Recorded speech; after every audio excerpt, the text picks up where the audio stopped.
Brother Juan Kenobi. Alright, I'm rolling on this. Alright, Rolling. Might as well start recording then. So this is Just get you guys poking your eyes. Looks like you cried. Play with our mustaches. Looks like you were just crying. This is gonna be our thumbnail right here. Justice is just such an emotional topic. Makes me want to cry. Yeah. Hello, Internet. Welcome to our Stoa. It's gonna be a hard one. So It's not going to be a hard one. it's just gonna be it's gonna be thick. Thick. It's gonna be deep. It's going to be heavy. So this is the fourth and final virtue that we want to cover, and it's kind of like if there was, I guess, like a food pyramid of this, justice, which is what we're covering, would be at the base. I think it's the foundation that all of the rest of them are propped up on. Justice, and I think we can kind of go right off the bat on this, is often conflated with fairness. And a lot of people, when we even did research right before we started this video, let's define fairness really. I what specifically struck me and what frustrated me about it is every single time we'd go it, they'd sit there and say, well, justice is fairness. And to be fair is to be just. And a lot of people, when they look at fairness, they look at equity. And they look at things being equal, and they're not going to be. I think that Juan, our still sponsor behind the camera here, he had talked about, life is not fair. Inherently, it's not. Nothing's fair about anything. We're all born with different attributes in different parts and different circumstances. Some of us have a better mustache than others. Sure, yeah, it's true. Some people have a little more hair. But Some of us wear hats. That's true. It's fine. But ultimately, like, if you're seeking fairness alone, you're going to be disappointed and frustrated and angry all the time. And I think justice, from a Stoic standpoint, is more of an exploration in trying to create, like, harmony and trying to restore a more virtuous place for everyone, whether that's you're the person in the right or the person in the wrong, or whether you're the person that has a lot or the person that does not. I think a lot of sociologists and psychologists kind of look at the different ways that we can separate ourselves, whether it's by, economic class, race, ethnicity, all of the above, religious preference, and all these things have pros and cons. All of these people lived in different regions, different time periods, whatever. And if we start looking at and poking away for, well, how do we make this fair versus how do we make this just, it's always going to be a point system. I gave this person this opportunity, or I paid this person this amount of money, or I gave this person, something that I can't. There's a finite amount of patience that we all have. There's a finite amount of resources that we have in this world and time that we have in our lives. And if we're always, I think it was Hammurabi's code was one of the first laws ever written, and it was very big about an eye for an eye, and it's equitable. That is equality. If I, It's technically fair. Yeah, and by the definition, you would think, well, I've created justice. This is what's fair, versus unfortunately, that it creates this very vicious cycle of, well, I poke your eye out, well, I'll poke your eye out. Well, now we both only have, Yeah. You get into this like kind of awful cycle of destruction. It only creates contention. And yes, you could say, well, get over it and have the courage to be the bigger person. But ultimately, if you're the Stoic in this environment, when you are looking to apply justice or you're looking to be just, it doesn't always mean benefiting. It doesn't always mean getting a payout. It doesn't always mean making it fair or equal. It's about restoring life back to a more harmonious place, I think, for everybody. And that was something I kind of wanted to start the video off with saying, is that we're not about to go and talk about how, no one's judicial system is perfect. I don't think you can make a judicial system that's perfect. I don't think you can make any civil or criminal court that's going to be perfect 100% of the time, but I think you can guide those processes, whether it's through the state or also in your personal life. You can guide these decisions with all of the principles that we've already talked about wisdom and temperance and courage, and tie them all into justice and try to apply the most, ironically, fair. So we're saying fair in the sense that it's going to create harmony. What's going to benefit what's going to cause the most benefit. It might be to the group, it might be to the individual, it might be to a small subsection, it might be to humanity as a whole. But you have to take all of those things into account and not just act on, well, what do I want? Or what's going to get more, I guess more people out of the group to be happy with the decision, or to make the victim feel like they're being taken care of, or to make the perpetrator in this instance feel that he's been treated, and represented well and being taken care of, and his thoughts and needs still being taken care of. So it's hard. There's a real big gray area in here, and I don't think this is something. I'm sure there's a more articulate person or somebody that has maybe thought on this a little bit longer than I have. But the more we research it, the more we realize that this is, if there is a bigger hole in the human psyche, it's approaching fairness. And I think every single society that's ever existed, that's ever tried to approach this topic, has been left kind of in the same conundrum, that there is the utilitarian way of doing things, and then there's the, I guess, a more individualistic way of looking at stuff. There's somewhere there in the middle, the right way to do it in any given instance. And depending on what your data points are, it's going to push you in one way or the other. But I think you have to value both simultaneously. And I think I love a lot of the imagery when you look at justice. It is a balancing scale. And a lot of people look at that, this is an equation. There's, a certain amount of, feathers, a certain amount of rocks or whatever. And really, it's just a matter of trying to get the most balance that you can out of it versus trying to, trying to create fairness. There is no fairness. There is only justice. In this weird way that I've kind of tried to frame it. It's a very roundabout way. Yes. Gone about fairness. Yeah. So I think the one thing that kind of struck me when we were looking to define fairness was the one that talked about making a judgment or a decision, or, basing your opinion off something without discrimination, without bias, without worrying about how the outcome affects you, whether it's favorable or non-favorable. That's huge. Doing the right thing, making decisions, making judgments, living a certain way by eliminating those things, I think is the most fair way to do it. But as far as like fairness and stoicism, I don't know if you could really define it, because like you said, they kind of interchange it with justice. But we all know what's inherently right and wrong. Mm-hmm. You can be from a different background, a different society, a different ethnic group. You could be from a different country. Mm-hmm. And we all inherently know what's right and what's wrong. And I think being fair is always going to come down to doing the right thing. Treating someone the right way. You know that treating someone a specific way is either going to be right or it's going to be wrong. And I really love the part where they talk about treating others with fairness, kindness, and justice despite what they might have done to you. Mm-hmm. This whole you've done me wrong, so I no longer care about your well-being or anything about you. I think as a society, we take things very personally. Mm-hmm. If we feel like someone's done us wrong, we write them off completely. And then it's like, you don't ever give them a chance to make it right, if they were going to make it right. And then you change the way that you act or react or, feel about them based off that one thing that they did that you felt they wronged you. So I think really taking a stoic mindset to it, you just treat everyone the right way. You treat everyone fair. And that's, the justice portion of it. If you treat everyone the right way all the time, it doesn't matter if they've done you wrong. That's something that they have to live with. Mm-hmm. That's not what you have to live with. And that ties into the whole stoicism thing. The way that they treated you shouldn't be affecting you anyways. Yeah. You should be living with these virtues and these principles. And yes, you can remember the way that they treated you and maybe, remember that in a future instance, but it shouldn't change the way that you feel about that person, and it shouldn't affect you to the point that, it shouldn't ruin your day.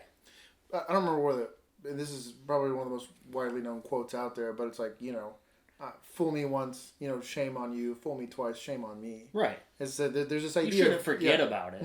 You shouldn't forget the way that someone treated you, but you shouldn't let it kind of rule your life. Or you shouldn't let it affect the way that you treat that person.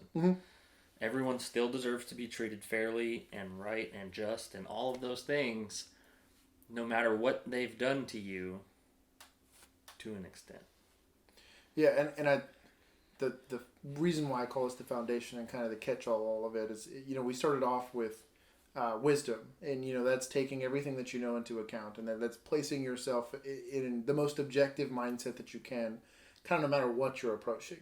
Not trying to act on anger or act on impulse or act on whatever, but you're trying to sit back and say, okay, let me be as objective as I can about this. And when applying that wisdom, you need to do it with a certain amount of temperance. You need to sit there and say, yeah, well, maybe I don't know everything that's going on. Yes, my experience and my knowledge and my understanding might tell me that this would have been the right answer, or this should have been what this person would have done.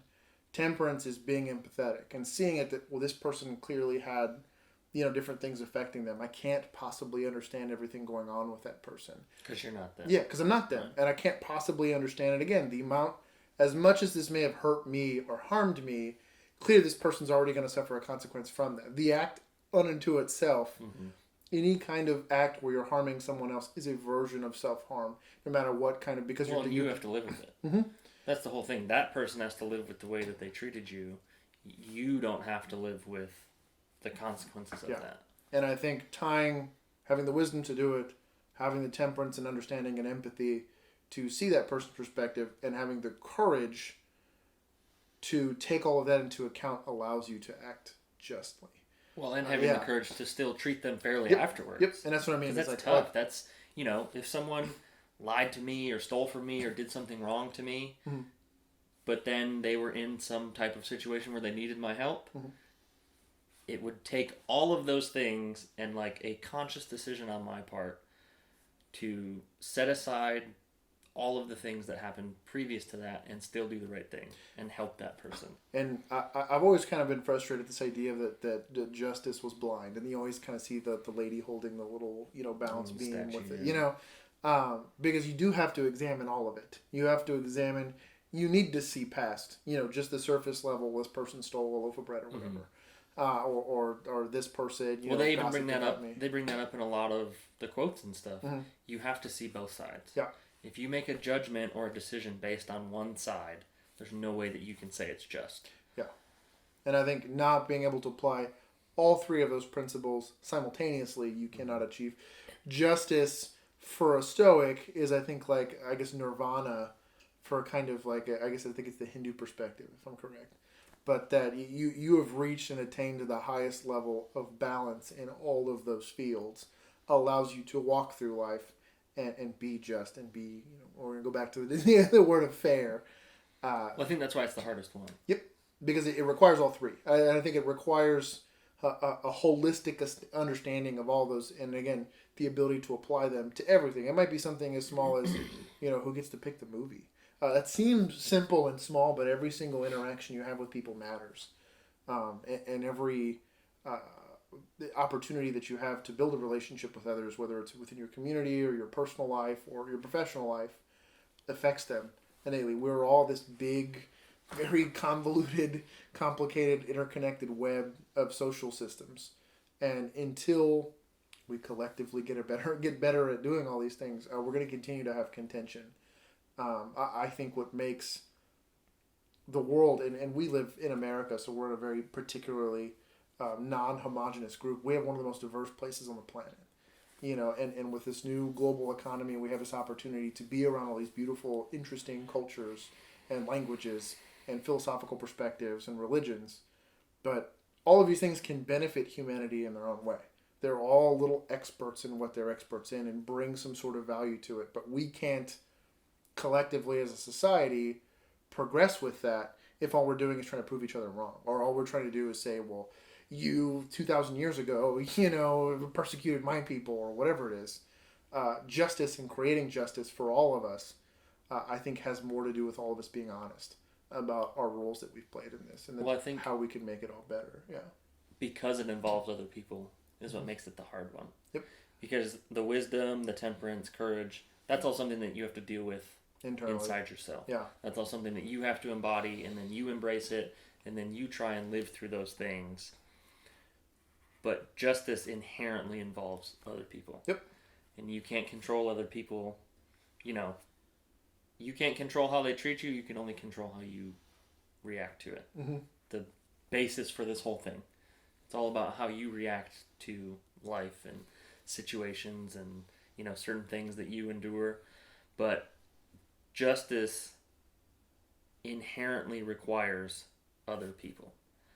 So I think that's why it's such an important one, and why it's the one that brings everything together as far as the virtues go, because it's one that you have to make a conscious decision. You know, you can gain wisdom and you can work on temperance and you can be courageous, yeah. but that's all involved within yourself.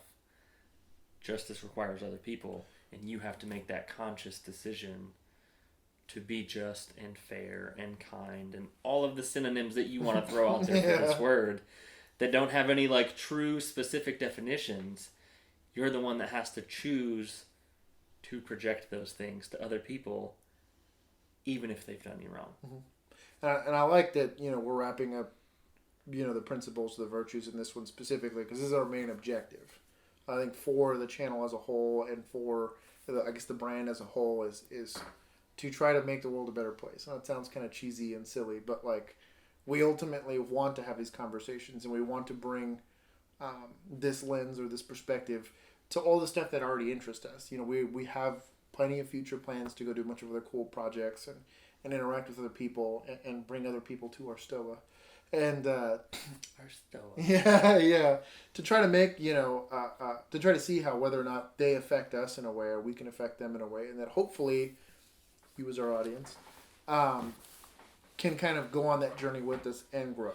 And that, again, we're going to get feedback from y'all, and we're going to be able to grow in our perspective and better ourselves, whether it's through criticisms or critiques or ideas. And ultimately, we hope that we propagate a more just culture, especially online. And I think that the most disgusting example of humanity, unfortunately, is the one that exists online, where there's anonymity, and you get to be, you know, whatever you want. Yep, whatever you want to be. You can make it up if you want. You know, you can be selfish, you can be very hedonistic, and instead of, you know, trying to create, the internet should have been the thing that skyrocketed humanity into being the most empathetic, intelligent, and well-knowing. It can be. And it should still be very that. young. Yes, yes. You know, in times of like years, the internet is still very young. But I think that right now, you know, we were given fire and lit the forest on fire instead of trying to cook food. And so that we're kind of trying to attempt to push back on that and to really say, no, like this could be a really interesting and cool forum for all of us to grow, and for us to start, or at least, because we're not the first ones to try it, but to try to contribute to that culture of positivity and growth and more objective and reasonable thought.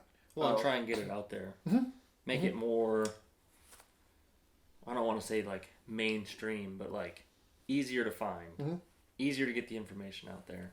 Give like a realistic, we'll call it a modern approach to this. Yeah.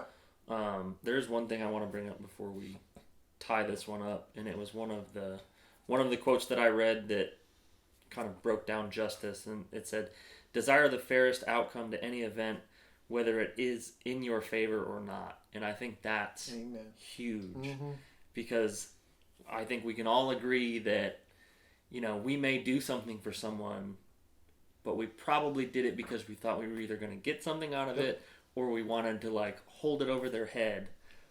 And in reality, that's not the most just outcome.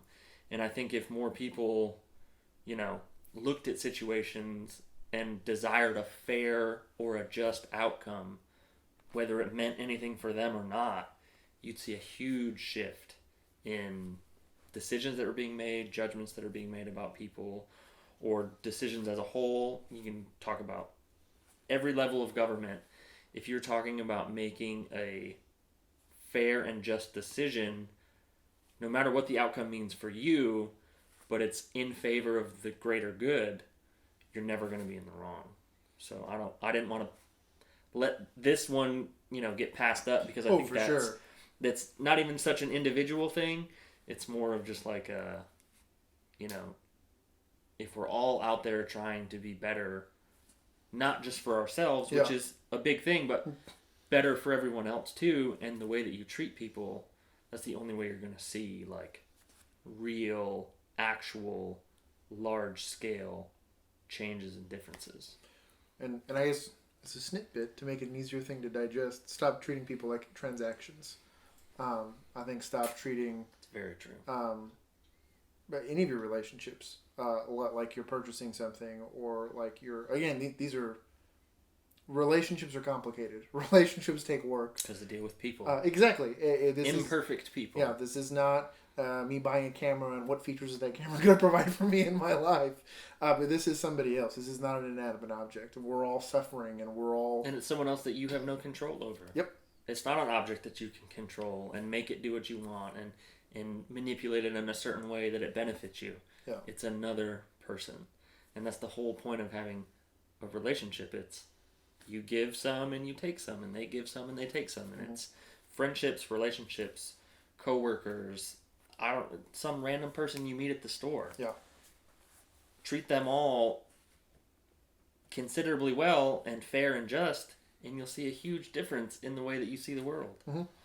And I think, weirdly enough, this all goes back into actually you being happy and you being, satisfied and satiated with life. I think that Stoicism as a whole, and again, what brought us to it, and we can go on and on about this, is that this brings, only through this lens and only through a lot of these principles, regardless if it's seen under the umbrella of Stoicism or not, will you be able to really achieve that. I think you're always going to have a level of contention or dissatisfaction in your life if you think that you can just kind of, a goose step over these things and say, well, if I do X, Y, Z, I'm going to be happy. If I make X amount of dollars, I'm going to be happy. Or look at people that do it. Exactly.